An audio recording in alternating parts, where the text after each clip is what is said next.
വിശുദ്ധേറ്റവും പ്രിയപ്പെട്ട സഹോദരങ്ങളെ, ദൈവപരിപാലനയ്ക്ക് നന്ദി പറഞ്ഞുകൊണ്ട് നമുക്കിന്നത്തെ ഈ വചനം ശ്രദ്ധയോടെ കേൾക്കാം.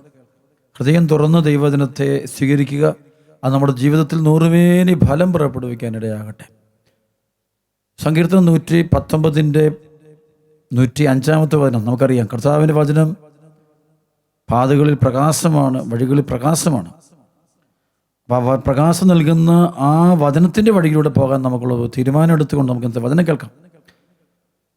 ലൂക്കാ 2:19 2:51 പരിശുദ്ധാത്മാവ് പറയുന്നു, പരിശുദ്ധ അമ്മയെക്കുറിച്ച് പറയാണ്, മറിയമാകട്ടെ വചനം ഹൃദയത്തിൽ സംഗ്രഹിച്ച് ഗാഢമായി ചിന്തിച്ചുകൊണ്ടിരിക്കുന്നു. ദൈവവചനം ഹൃദയത്തിൽ സംഗ്രഹിക്കുകയും അത് ഗാഢമായി ഗൗരവത്വത്തോടെ ചിന്തിക്കുകയും ധ്യാനിക്കുകയും ചെയ്യുന്നവർ ഭാഗ്യവാന്മാർ. കാരണം ദൈവവചനമാണ് സത്യം. യോഹന്നാൻ 17:17 അവരെ അങ്ങ് സത്യത്താൽ വിശുദ്ധീകരിക്കണമേ, അവിടുത്തെ വചനം തന്നെയാണ് സത്യം. ജ്ഞാനത്തിൻ്റെ പുസ്തകം 3-ാം അധ്യായം അച്ഛൻ വായിക്കുകയാണ്. ജ്ഞാനത്തിൻ്റെ പുസ്തകം 3-ാം chapter 3, book of wisdom chapter 3. നീതിമാന്മാരുടെ ആത്മാവ് ദൈവകരങ്ങളിലാണ്, ഒരു ഉപദ്രവം അവരെ സ്പർശിക്കുകയില്ല. നീതിമാന്മാരുടെ ആത്മാവ് ദൈവകരങ്ങളിലാണ്, ഒരു ഉപദ്രവം അവരെ സ്പർശിക്കുകയില്ല. അവർ മരിച്ചതായി പോഷന്മാർ കരുതി അവരുടെ മരണം പീഡനമാണെന്നും നമ്മിൽ നിന്നുള്ള വേർപാട് നാശമായും അവർ കണക്കാക്കി. അവരാകട്ടെ ശാന്തി അനുഭവിക്കുന്നു. ശിക്ഷിക്കപ്പെട്ടവരെന്ന് മനുഷ്യദൃഷ്ടിയിൽ തോന്നിയാലും അനശ്വരമായ പ്രത്യാശയുള്ളവരാണവർ. ദൈവം അവരെ പരിശോധിക്കുകയും യോഗ്യരെന്ന് കാണുകയും ചെയ്തു. അല്പകാല ശിക്ഷണത്തിന് ശേഷം അവർക്ക് വലിയ നന്മ കൈവരണം. നീതിമാന്മാർ ഒരുപക്ഷെ ഈ ഭൂമിയിൽ അവർക്ക് കുറച്ച് സഹനങ്ങളും കഷ്ടപ്പാടുകളും ഉണ്ടാകാം, പക്ഷെ ദൈവം അവരെ പരിശോധിക്കുകയും യോഗ്യരെന്ന് കാണുകയും ചെയ്തു. അല്പകാല ശിക്ഷണത്തിന് ശേഷം അവർക്ക് വലിയ നന്മ കൈവരും. ഉലയിൽ സ്വർണമെന്ന പോലെ അവിടുന്ന് അവരെ ശോധന ചെയ്ത് ദഹനബലിയായി സ്വീകരിച്ചു. അവിടുത്തെ സന്ദർശനത്തിൽ അവർ പ്രശോഭിക്കും. വൈക്കോലിൽ തീപ്പൊരി എന്ന പോലെ അവർ കത്തിപ്പടരും. അവർ ജനതകളെ ഭരിക്കും, രാജ്യങ്ങളുടെ മേൽ ആധിപത്യം സ്ഥാപിക്കും. കർത്താവ് അവരെ എന്നേക്കും ഭരിക്കും. അവിടുത്തെ ആശ്രയിക്കുന്നവർ സത്യം ഗ്രഹിക്കും. വിശ്വസ്തർ അവിടുത്തെ സ്നേഹത്തിൽ വസിക്കും. അവിടുത്തെ തിരഞ്ഞെടുക്കപ്പെട്ടവരുടെ മേൽ അവിടുന്ന് കരുണയും അനുഗ്രഹവും വർഷിക്കും. വിശുദ്ധരെ അവിടുന്ന് പരിപാലിക്കുന്നു. ദൈവം വിശുദ്ധരെ പരിപാലിക്കുന്നു. ദൈവവചനത്തിൽ ജീവിക്കുന്ന വ്യക്തികളെ ദൈവം പരിപാലിക്കുന്നു. അടുത്തത് നീതിമാനെ അവഗണിക്കുകയും കർത്താവിനെ ധിക്കരിക്കുകയും ചെയ്തതിനാൽ അധർമ്മിക്ക് അവൻ്റെ ചിന്തയ്ക്കൊത്ത് ശിക്ഷ ലഭിക്കും. ജ്ഞാനവും പ്രബോധനവും പുച്ഛിച്ചു തള്ളുന്നവൻ്റെ നില ശോചനീയമാണ്. ജ്ഞാനവും പ്രബോധനവും പുച്ഛിച്ചു തള്ളുന്നവൻ്റെ നില ശോചനീയമാണ്. അപ്പോൾ ദൈവവചനത്തെ, സുവിശേഷ വചനത്തെ, ദൈവപ്രമാണങ്ങളൊക്കെ പുച്ഛിച്ച് തള്ളുന്നവൻ്റെ നില ശോചനീയമാണ്. അവരുടെ പ്രത്യാശ വ്യർത്ഥവും പ്രയത്നവും നിഷ്ഫലവുമാണ്. അവർ പ്രത്യാശ, അവർ സ്വപ്നം കാണുന്നത് നടക്കാൻ പോകുന്നില്ല. അവർ ഉണ്ടാക്കുന്നത് നിരുപയോഗമാണ്. അവരുടെ ഭാര്യമാർ ബുദ്ധിശൂന്യകളും മക്കൾ ദുർമാർഗികളുമാണ്. അത്തരം ആളുകളുടെ ഭാര്യ അല്ലെങ്കിൽ മക്കള് അവർ ബുദ്ധിശൂന്യനായിത്തീരുന്നു. അതായത് നീതിമാനെ അവഗണിക്കുക, ദൈവപ്രമാണത്തെയും ദൈവപ്രബോധനങ്ങളെയും ജ്ഞാനത്തിൻ്റെ വചനങ്ങളൊക്കെ പരിഹസിച്ചു തള്ളുന്നവൻ്റെ മക്കൾ കുടുംബത്തിൽ അവർക്ക് ബോധമൊന്നും കാണില്ലെന്നാണ് പറയുന്നത്. അവരുടെ ഭാര്യമാർ ബുദ്ധിശൂന്യകളും മക്കൾ ദുർമാർഗികളുമാണ്. അവരുടെ സന്തതികൾ ശാപഗ്രസ്തരാണ്. പാപകരമായ വീഴ്ചയിൽ ഏർപ്പെടാത്ത നിഷ്കളങ്കയായ വന്ധ്യ അനുഗ്രഹീതയാണ്. പാപകരമായ വീഴ്ചയിൽ ഏർപ്പെടാത്ത നിഷ്കളങ്കയായ വന്ധ്യ അനുഗ്രഹീതയാണ്. ദൈവം ആത്മാക്കളെ ശോധന ചെയ്യുമ്പോൾ അവൾക്ക് പ്രതിഫലം ലഭിക്കും. നിയമവിരുദ്ധമായ പ്രവൃത്തിയിൽ ഏർപ്പെടാത്ത ഷണ്ഡനും അനുഗ്രഹീതനാണ്. നിയമവിരുദ്ധമായ പ്രവൃത്തിയിൽ ഏർപ്പെടുകയോ കർത്താവിനെതിരെ അകൃത്യങ്ങൾ ആലോചിക്കുകയോ ചെയ്യാത്ത ഷണ്ഡനും അനുഗ്രഹീതനാണ്. അവൻ്റെ വിശ്വസ്തതയ്ക്ക് പ്രതിഫലം ലഭിക്കും. കർത്താവിൻ്റെ ആലയത്തിൽ അവന് ആനന്ദകരമായ സ്ഥാനം ലഭിക്കും. അതായത് വിശുദ്ധി പാലിച്ച് ജീവിക്കുന്ന വ്യക്തികൾ, വിശുദ്ധി, അവിഹിതബന്ധങ്ങൾ, ഈ ജടിക ലൈംഗിക വൈകൃതങ്ങൾ, തിന്മയിലേക്കൊന്നും പോകാതെ ദൈവകൽപ്പനകളെ മുറുകെ പിടിച്ചുകൊണ്ട് വിശുദ്ധ ജീവിതം നയിക്കുന്നവർ അനുഗ്രഹീതരാണ്.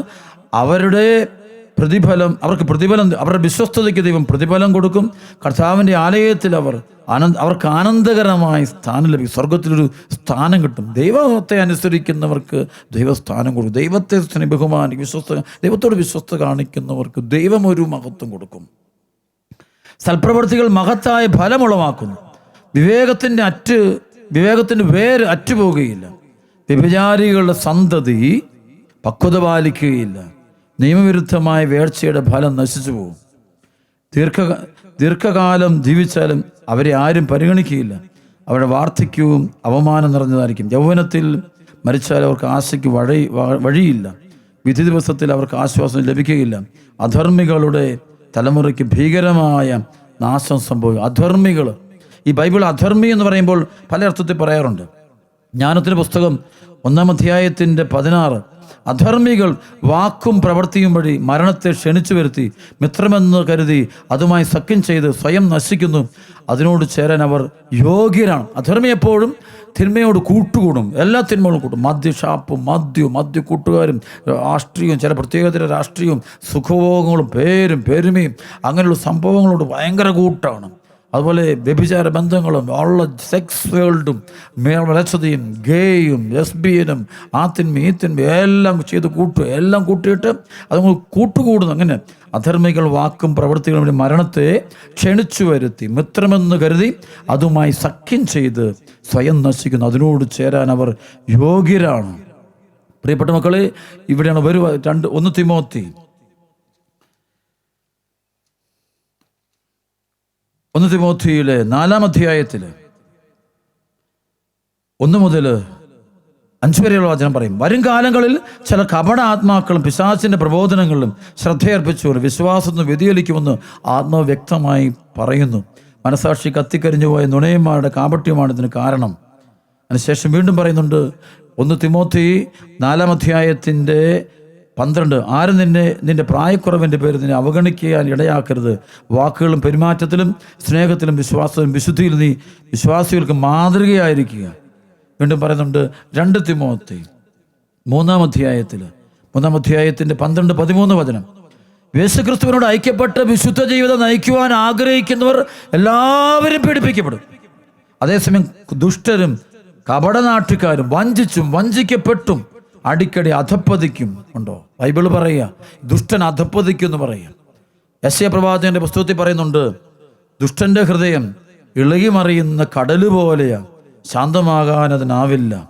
ചെളികളും അശുദ്ധിയൊക്കെയാണത് അടിച്ചു കയറ്റുക. എന്നിട്ട് പറയും, ദൈവമായ കർത്താവ് അരുളി ചെയ്യുന്നു, ദുഷ്ടന് ഒരിക്കലും സമാധാനം ഉണ്ടാകുകയില്ല. യെശയ്യാ 48:22 കർത്താവ് അരുളി ചെയ്യുന്നു, ദുഷ്ടർക്ക് ഒരിക്കലും സമാധാനം ഉണ്ടാകുകയില്ല. വീണ്ടും വചനം പറയുന്നുണ്ട്, ദൈവത്തോട് ചേർന്ന് നിൽക്കുന്നവർക്ക് മാത്രമേ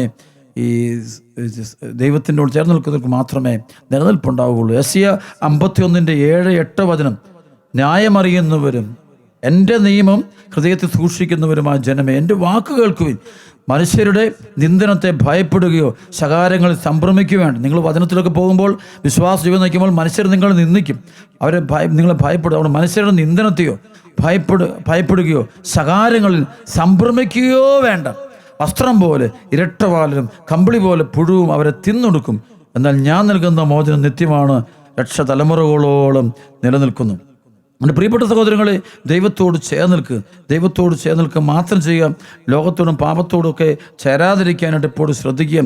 ലോകാരൂപി വന്നിട്ട് പൈസ ചെയ്യുന്ന ആളുകളിൽ ദുഷ്ടത വർദ്ധിക്കുന്ന കാണാം. ലോകത്തിൽ ദുഷ്ടത വർദ്ധിക്കുന്നു, മ്ലേച്ഛ പാപങ്ങളൊക്കെ പെരുകുന്ന കാണാൻ പറ്റും. ആ വഴിയിലൂടെ നമ്മൾ വ്യാപരിക്കരുത്. പരിശുദ്ധാത്മാവ് ശക്തമായിട്ട് നമുക്ക് നൽകുന്ന താക്കീതാണത്.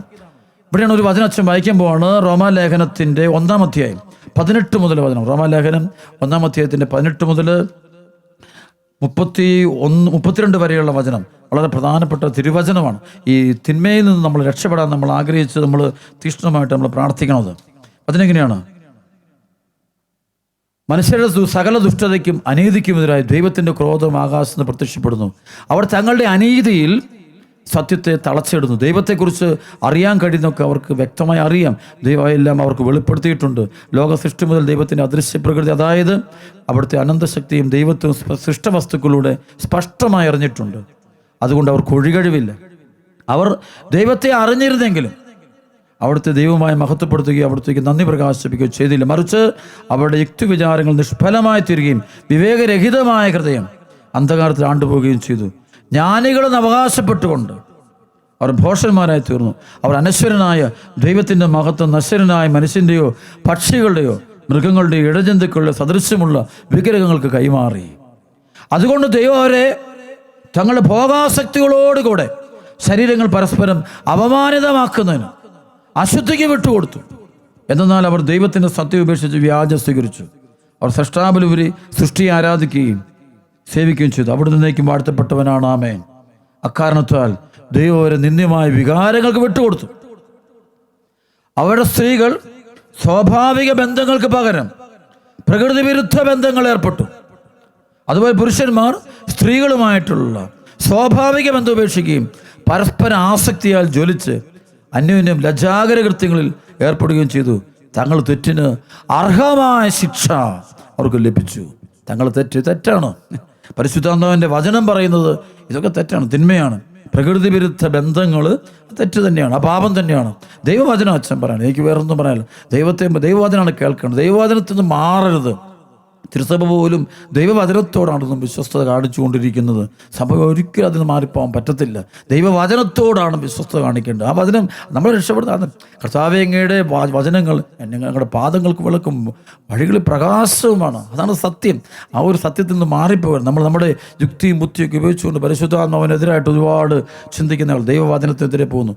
അപ്പോൾ ലോകം മുഴുവൻ നേടിയാലും തുല്യ ആത്മാവ് നഷ്ടപ്പെട്ടാൽ നിനക്കെന്ത് പ്രയോജനം?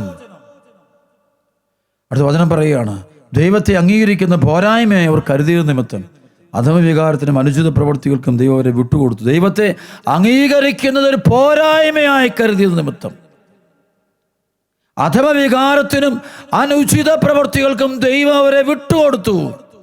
അതുകൊണ്ട് ദൈവത്തെ അംഗീകരിക്കും പ്രാർത്ഥിക്കുന്ന ഒരു പോരായ്മ, പള്ളി പോകുന്ന ഒരു പോരായ്മ, ബൈബിൾ വായിക്കുന്ന പോരായ്മ, കുരിശിലുമൊക്കെ കൈപ്പിടിക്കുന്ന പോരായ്മ, സ്തുതിക്കുന്നൊക്കെ ഒരു കരങ്ങൾ ഉയർത്തുന്നതിലൊക്കെ ഭയങ്കര ബുദ്ധിമുട്ടാണ്. കാരണം വെച്ചാൽ ഒരു പോരായ്മയും മറ്റൊരു എന്ത് വിചാരിക്കും എന്ന് ചെറുതായിപ്പോൾ ദൈവസന്നിധിയിലേക്ക് കൈകൾ ഉയർത്തുന്നത് എങ്ങനെ ചെറുതാകുന്നത്?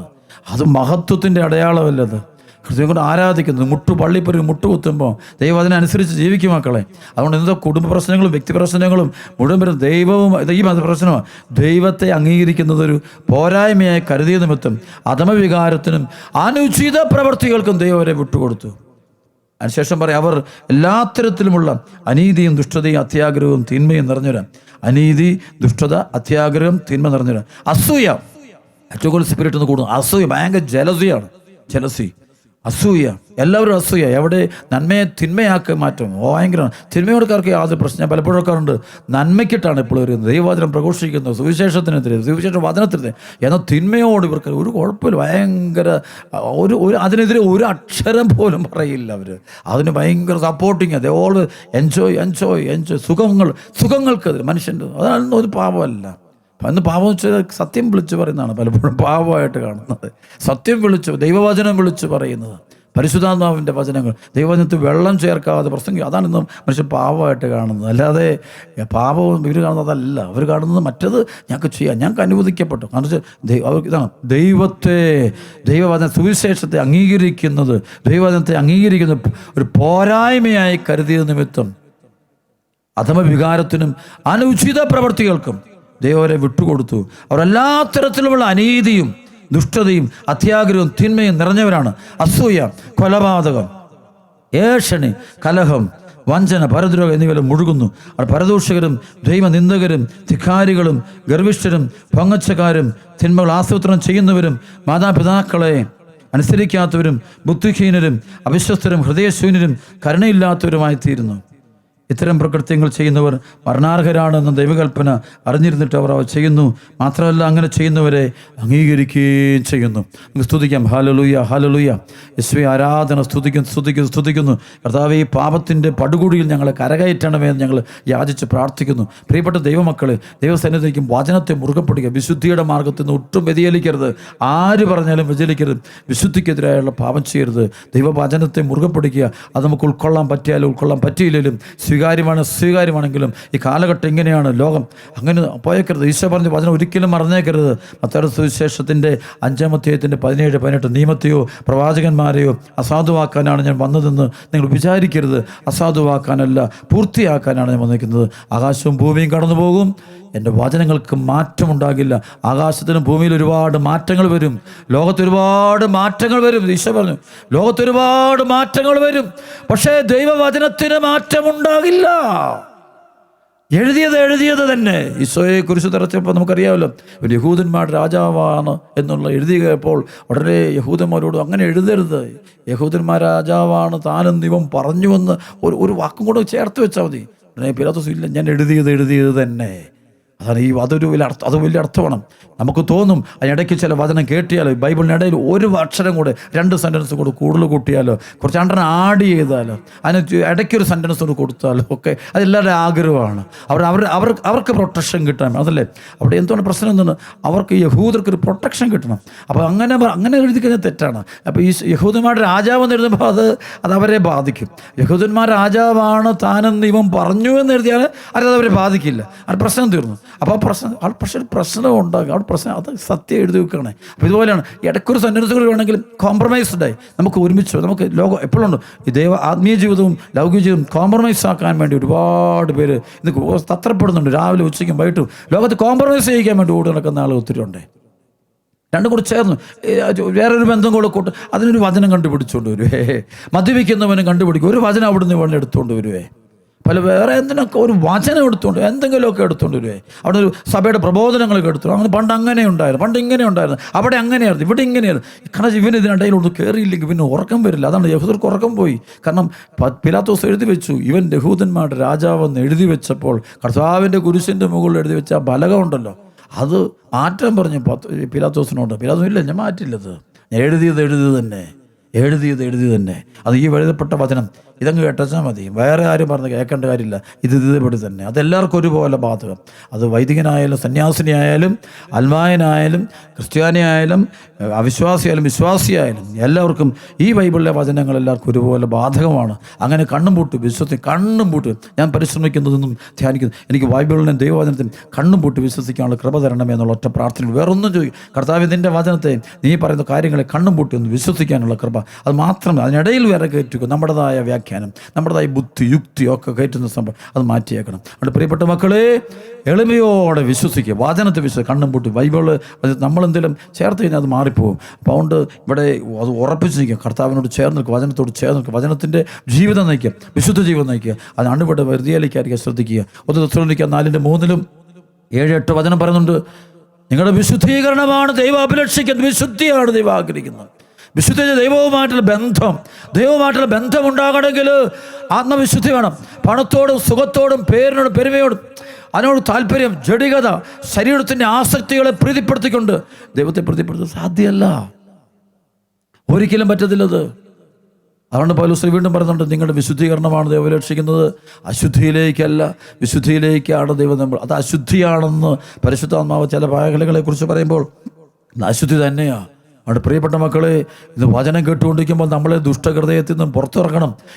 ദുഷ്ടൻ ഒരിക്കലും രക്ഷപ്പെടില്ല, ദുഷ്ടൻ്റെ ആത്മാവ് രക്ഷപ്പെടത്തില്ല, ദുഷ്ടൻ്റെ ജീവിതത്തിൽ രക്ഷപ്പെടത്തില്ല. നമ്മൾ ലോകം മുഴുവൻ നേടിയാലും, നീ ആഗ്രഹിച്ച പെണ്ണിനെ കല്യാണം കഴിച്ചു, നീ ആഗ്രഹിച്ച ചെറുക്കനെ കല്യാണം കഴിച്ചു, നീ ആഗ്രഹിച്ച പോലെയൊക്കെ മക്കളെ ജനിപ്പിക്കുക, എല്ലാവരും അവരുടെ ഇഷ്ടം പോലെ മക്കളെ ജനിപ്പിക്കുക, എല്ലാം ഞങ്ങൾ തീരുമാനം. അതൊന്ന് ദൈവമൊന്നും വേണം, വചനമൊക്കെ മാറ്റി. ഇപ്പം ഞങ്ങളിവിടെ വലിയൊരു ആളാകാൻ പോവാം. എത്ര ദിവസം ഒരിക്കലെങ്കിലും ചിന്തിച്ചിട്ടുണ്ടെന്ന്, ഈ ലോകം മുഴുവൻ നേടിയാലും നീ ആഗ്രഹിച്ചത് മുഴുവൻ നീ നേടിയ, പഠിത്തം കൊണ്ട്, വിദ്യാഭ്യാസം കൊണ്ട്, കഴിവുകൊണ്ടോ ഒക്കെ നേടിയാൽ നീ ഡോക്ടറായി, എഞ്ചിനീയറായി, നീ വലിയ സംഭവമായി, ലോകത്തെ പ്രസിഡൻ്റായി, ഇതായി ലോകം മുഴുവൻ നേടിയാൽ നിൻ്റെ ആത്മാവിനെ നഷ്ടപ്പെട്ടാൽ, നിനക്ക് എന്ത് പ്രയോജനം? അത് പാപം ചെയ്യുമ്പോൾ ആത്മനാശം ഉണ്ടാകുന്നു. വ്യഭിചാരത്തിലും കൊലപാതകത്തിലും ഗർഭചിത്രത്തിലും ഒക്കെ തൃപ്തിപ്പെട്ട് ജീവിക്കുമ്പോൾ പണം, സുഖം, വീട്, കൊട്ടാരം, സംഭവം, പണം, ഇന്നത്തെ ലോകം മുഴുവൻ വേറൊരു സംഭവമാണ്. ഒരു മായാലോകം തീർത്തുകൊണ്ടിരിക്കുക. എല്ലാവരും കൂടെയാണ് ആഘോഷമായിട്ട് വചനവിരുദ്ധമായിട്ട് ആഘോഷമായിട്ട് ഒത്തിരി പേര് ജീവിക്കുന്നുണ്ട്. അത് മാറിക്കണം. ആത്മരക്ഷയെക്കുറിച്ചുള്ള നല്ല വിവേകം ഉണ്ടാകും. സ്വന്തം ആത്മാവിനെ വിറ്റ് നീ നേടിയിട്ട് എന്ത് കിട്ടാൻ? നാളെ നീ ശവപ്പെട്ടി കിടക്കേണ്ട ദിവസമുണ്ട്. ഞാനും നിങ്ങൾ ശവപ്പെട്ടി കിടക്കുമ്പോൾ ആത്മരക്ഷ, എൻ്റെ ആത്മാവ് രക്ഷപ്പെട്ടു. വേറെ നോക്കണ്ട. നമുക്കറിയാം, സക്കൈബൂസ് തൻ്റെ വീട്ടിൽ കള്ളത്തരത്തിലൂടെ നേടിയുടെ സമ്പത്ത് മുഴുവൻ ഒറ്റ നിമിഷം കൊണ്ട് കളയുന്നതിന് കാരണം അവന് ആത്മരക്ഷയെക്കുറിച്ചുള്ള ബോധ്യം കിട്ടി. ആത്മരക്ഷയാണ് ഈ പണത്തെക്കാളും വലുത്. അവിടെ പണം മുഴുവൻ കൊടുത്തവൻ യേശുവിനെ വാങ്ങുന്നൊരുവന്. വേറൊരുത്തരും ഇവിടെ പണം കൊടുത്ത് യേശുവിനെ വിൽക്കുന്നൊരുത്തൻ. യൂദാസ് അവൻ 30 വെള്ളി നാണയത്തിന് ഈശോയെ വിൽക്കുമ്പോൾ ഇവിടെ ഇവനുള്ളതെല്ലാം വിൽക്കുകയാണ് യേശു ക്രിസ്തുവിനെ നേടാൻ വേണ്ടി സക്കൈവൂസ്. അതാണ് ഈ ഒരു ബോധം തെളിയട്ടെ, സക്കൈവൂസിൻ്റെ ബോധം നമുക്കുണ്ടാകട്ടെ. അല്ല, യൂദാസിൻ്റെ ബോധം നമ്മുടെ മനസ്സിലും ശരീരത്തിലും ജീവിതത്തിലും കടന്നു വരാതിരിക്കട്ടെ. പ്രാർത്ഥിക്കുക. ഇത് അന്ധകാരത്തിൻ്റെ കാലഘട്ടമാണ്. ഒരുപാട് യൂദാസുമാർ സഭയിലും ലോകത്തും മുഴുവൻ കൂടിക്കൊണ്ടിരിക്കുക. സക്കൈവൂസുമാരുടെ എണ്ണം കുറവാണ്. യഥാർത്ഥ മാനസാന്തരത്തിൻ്റെ സംഭവം വേണം. അതിന് ആത്മരക്ഷ ലോകം മുഴുവൻ നേടിയാലും നീ ആഗ്രഹിച്ച ജോലി, സ്ഥാനം, ഇരിപ്പിടം എല്ലാം കിട്ടിയാലും നേടിയത് എങ്ങനെയാണെന്ന് ചിന്തിച്ച് നോക്കുക. നീ നേടിയത് ഓരോന്നിനെ കുറിച്ച് നീ വിശകലനം ചെയ്യും. ഒരു സോറി പറഞ്ഞാൽ തീരുന്നു എന്ന് കരുതരുത്. എല്ലാം കൂടെ ഒരു സോറി പറഞ്ഞാൽ മതി. ആര് പറഞ്ഞു? എല്ലാത്തിനും നമ്മൾ ദൈവസന്നിധിയിൽ കണക്ക് കൊടുക്കേണ്ടി വരും. റോമാലേഖനം 2-ാം അധ്യായത്തിൽ പറയുന്നുണ്ട്, 6-ാമത്തെ എന്തെന്നാൽ ഓരോരുത്തർക്കും താങ്കളുടെ പ്രവർത്തികൾക്കനുസരിച്ച് അവിടുന്ന് പ്രതിഫലം നൽകും. ദൈവത്തെ ആർക്കും, ഗലാത്യ 6:7, ദൈവത്തെ ആർക്കും കബളിപ്പിക്കുവാൻ കഴിയുകയില്ല. ദൈവത്തെ ആർക്കും കബളിപ്പിക്കുവാൻ കഴിയുകയില്ല. നമുക്ക് പ്രാർത്ഥനാപൂർവ്വം ഇന്നത്തെ ആരാധന പങ്കെടുത്ത് ഡെലിവറൻസിന് വേണ്ടി പ്രാർത്ഥിക്കാം. ദൈവം അനുഗ്രഹിക്കട്ടെ. ആമേൻ.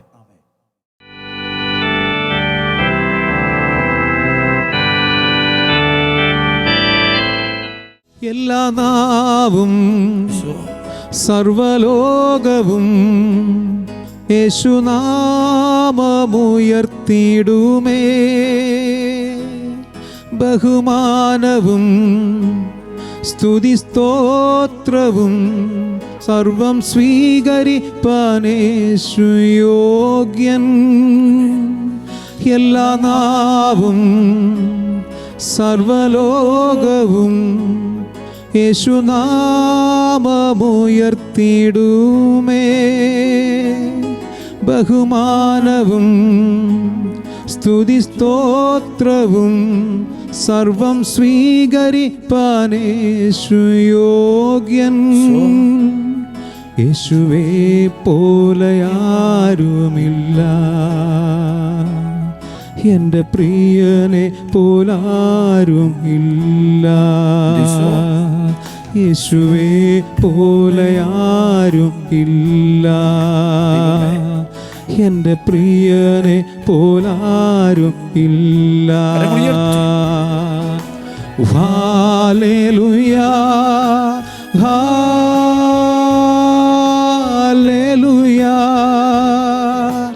ഹല്ലേലൂയാ, ഹല്ലേലൂയാ. എൻ്റെ യേശുവിന് മഹത്വം,